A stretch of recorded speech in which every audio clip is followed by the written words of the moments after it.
Well, hi guys, welcome. Thanks so much for joining in this morning. It's very cool of you to take some time out.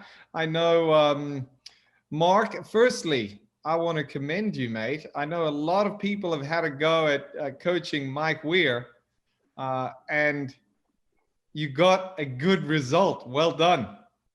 Yeah, no, he played great. So it's definitely a team effort. I'm just a cog in the wheel, but we've done a good job, and think for the last couple of years he's gotten better and better. So he's getting there, right? And he obviously clearly knows what he's doing, and he hit some great shots, and his ball was in the fairway a lot. He kind of didn't putt great yesterday for Mike, but it's good. So I'm very optimistic about where we're at, and obviously from a coaching perspective, it's super sort of rewarding when you see folks that were really struggling and then they're back playing. So it's great. Yeah, that's great. Congrats. I must say, I enjoyed. I was pulling for him yesterday, but what you're gonna do? Phil stepped in, but it was nice to see Mike Ware back in contention. Yeah, for sure. Shows you how important it is to smash it 50 yards ahead of Mike. I mean, big difference when he's hitting wedges and they're hitting 7-iron. So the whole distance debate is validated right there, and it's a massive advantage to it. So it's just being objective, right? It's just a fact. Just the data. And that's one thing that I really do. I've come to love about Coach Camp, and selfishly, it's what I've taken away. A lot of my coaching information from the previous coach camps that we've had is so much of it is data-based. So much of it is data-based, and I know it's information that we did not have available to us a decade ago, and we now understand the value of distance. I say to my students all the time, I'm like, okay, you're a bad bunker player, and so you work on your bunker play, and a year later you notice that your handicap index is 0.2 better. Because good bunker play helps you only when you're in a bunker and only when you hit a better shot than you used to hit. Whereas you get longer, you get paid on the first tee, the second shot, the second tee, the second shot, you get paid all day long. And so, yeah, we understand the data that much better. Shaheen, speaking of data, what are you going to be sharing with us at Coach Camp, mate? I'm really looking forward to it. I'm going to be talking a lot about the top of the backswing and the transition and that whole timing element of the golf swing. You see so many golfers trying to, I'm sure it's the same with all three of you coaches, where you're getting asked all the time, like, why am I early extending? Why am I flipping at the ball? Why am I not turning at the ball? Why don't I start the ball on line very often? And a lot of times these golfers are so focused on one area of the golf swing without realizing that everything that takes place prior to that is dictating what's going to happen later. And if you put these variables out of position, you got no chance to do what you're trying to accomplish at impact, right?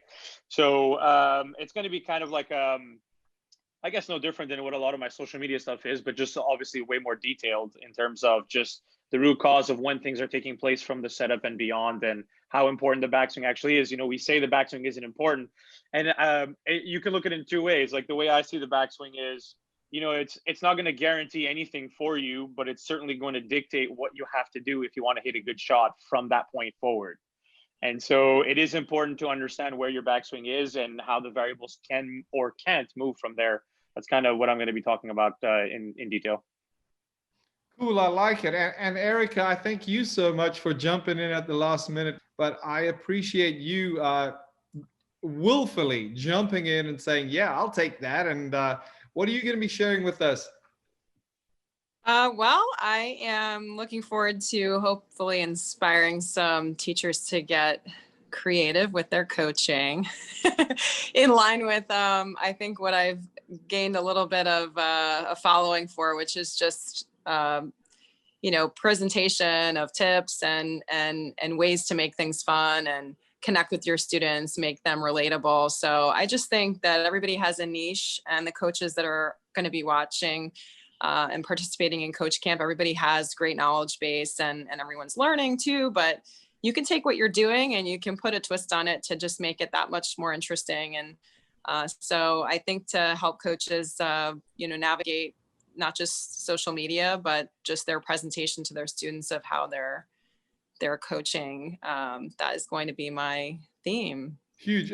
It's amazing when I bump into a student a couple of months after they've taken a lesson, they'll go, you know, I'm still reaching for the stars, or I'm still trying to hit the piñata, or whatever crazy image I gave them during the course of the lesson. Right. And that's what people remember.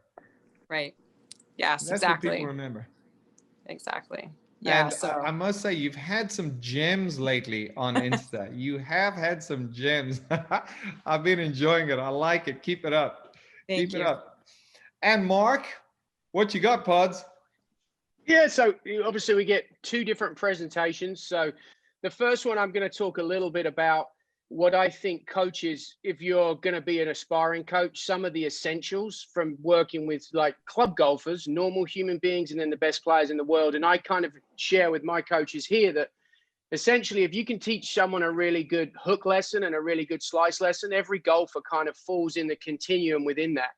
And then how do you reference golf swings? What are the ingredients?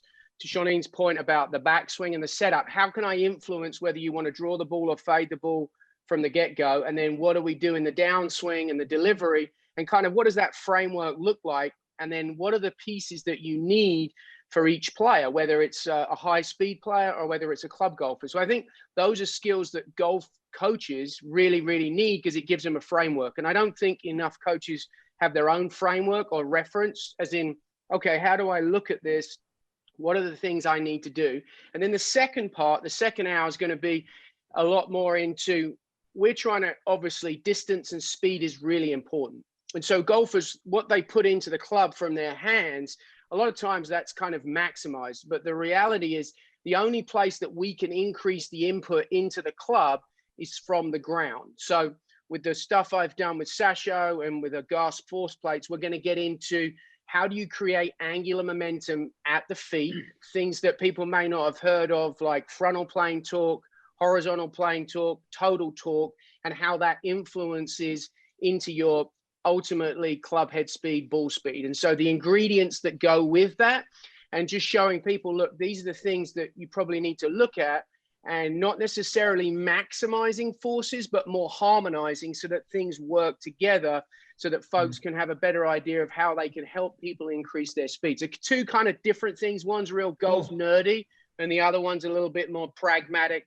help people kind of coach players better. For sure. You know, I'm going to talk a little bit about speed as well. And I think I know when I was growing up, and I'm sure you guys were the same too, there were long hitters and short hitters. And that was it. It was always assumed that someone who was a short hitter was they were just a short hitter. And there was no avenue for them to become longer. It was like, well, I hit a 7-iron this far, and that's how far I'll always hit it. And it really is today. It seems like our eyes have been opened to the fact that you can get longer, you can get faster, you can train speed specific, and what are the tools that you have available to you to help get you faster. It's something I've been doing. I'm in a little contest with Crossfield and Martin Chuck at the moment in a little geezer club speed contest, you know. And although Crossfield isn't quite old enough, we let him in. And it's amazing how some of the stuff that I've tapped into from Sasho, how that's helped me manage to ramp it up. You know, I mean, I've had access to TrackMan for 10 years. And for 10 years, I never on TrackMan Normalized, never once hit a shot over 300. And I can do it in 5 minutes now. I can do 5 in a row over 300 now, just because I'm practicing those moves intentionally. Yeah, for sure. I think that one of the things that is always funny, and we don't necessarily think about this from golf instruction standpoint, but when you start to actually use some scientific principles and you think about force and you think about power, and if you go into the formulas of how those are created and acceleration and things, it's like, oh, wait a minute, that's not actually that complicated. If I just accelerate more, now I can create more force, okay, because I'm not necessarily going to change my mass. Some of the stuff is really simple. Once you actually see it in practice, it's like, okay, well, they need more force. I just got to do this.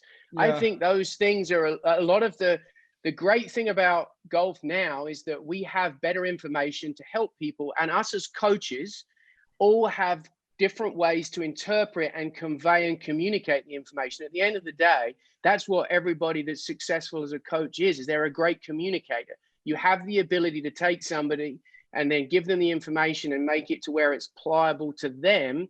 That's why Erica's stuff's so great. Some of Shawnee's stuff is awesome because of the way they deliver it, the metaphors, the analogies, and those cues that they use. And the reality is, in all the research from a motor learning standpoint, most people respond to external cues that are non-technical, but are basically applying a very technical concept. That's what sticks, whether it's catching raindrops or whether it's putting paint on a wall, whatever it may be. And so the great thing is we take the concepts that are scientifically accurate, and then we as coaches, our gift is being able to communicate it, tell a story, pitch it, and allow somebody to kind of apply it to their game. And that's why I'm excited to see everybody's presentations, because that's where I learn things and I can steal from, hey, your belt buckle needs to go here, or you need to imagine that this is dropping out the sky.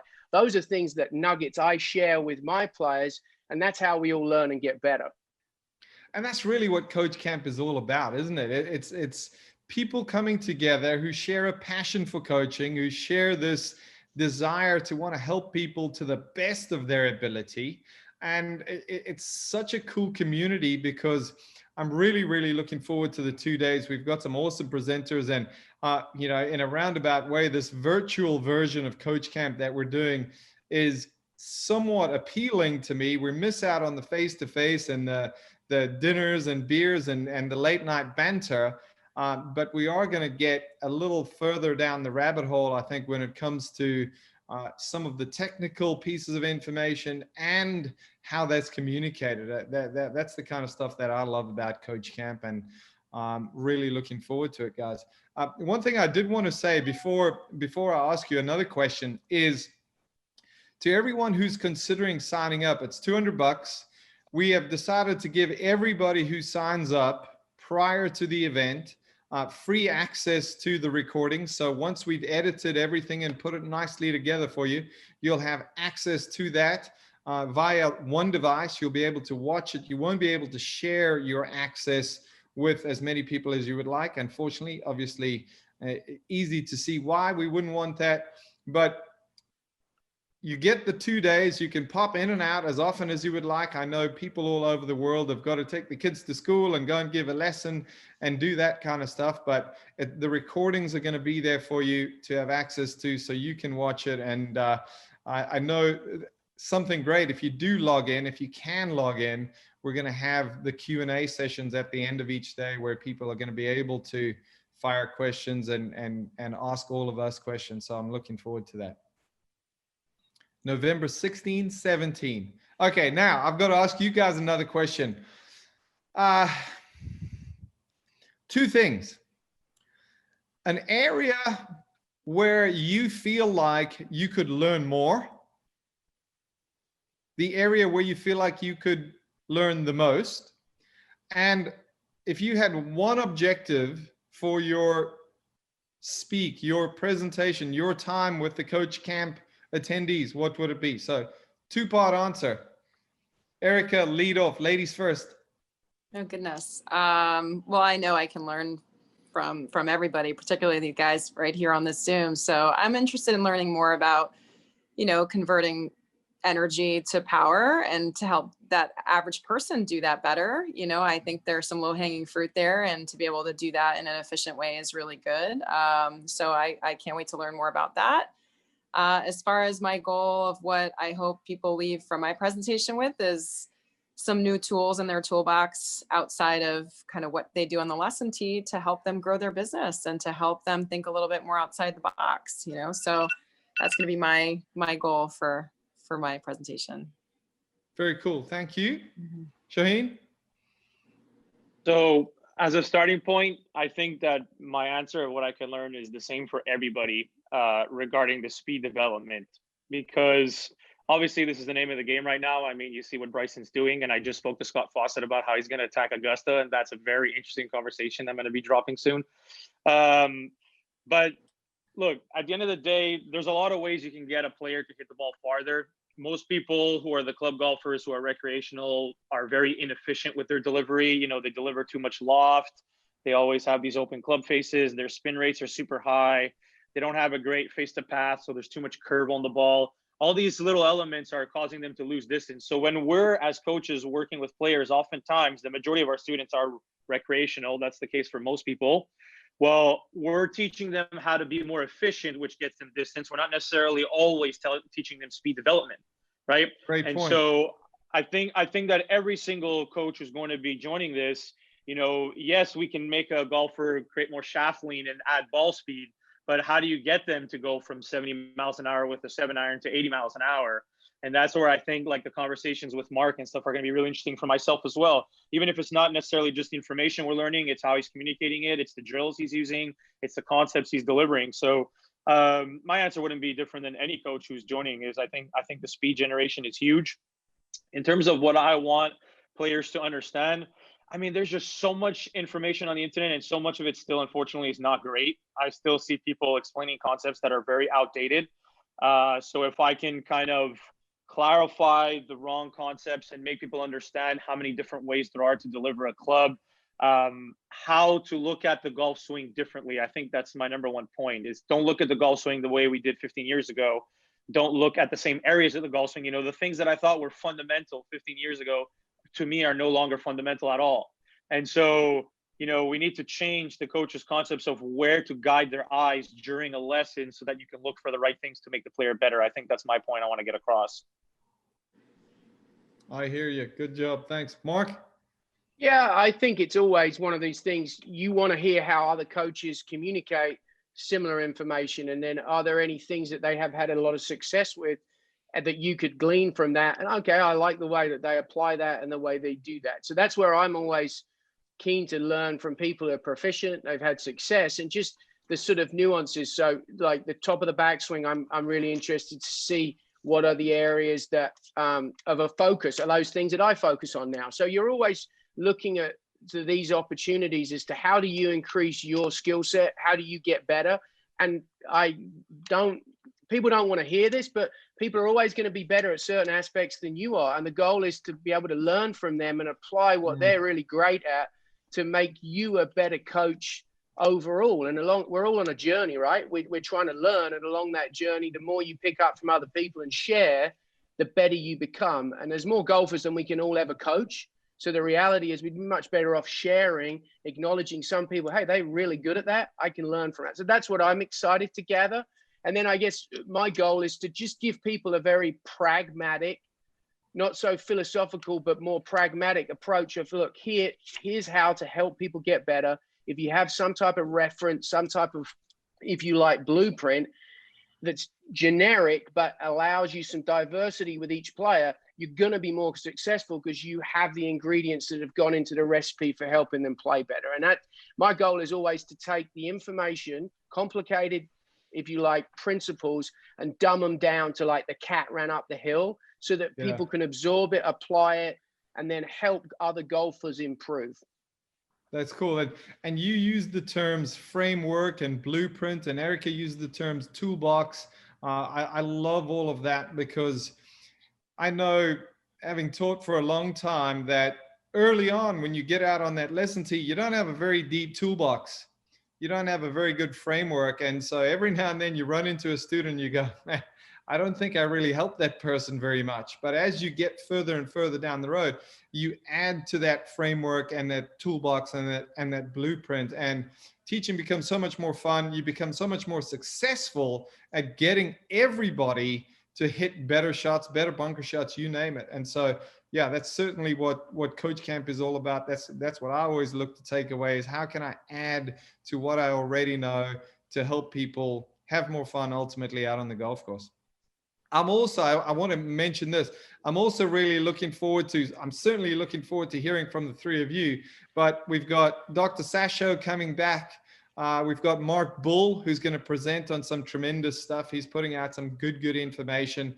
Brett McCabe is going to get us all fired up on day one. Is going to get us all fired up about how we need to approach life. And it always seems like he talks about life to me. And I know, Mark, you and Brett are good buddies in the same area there.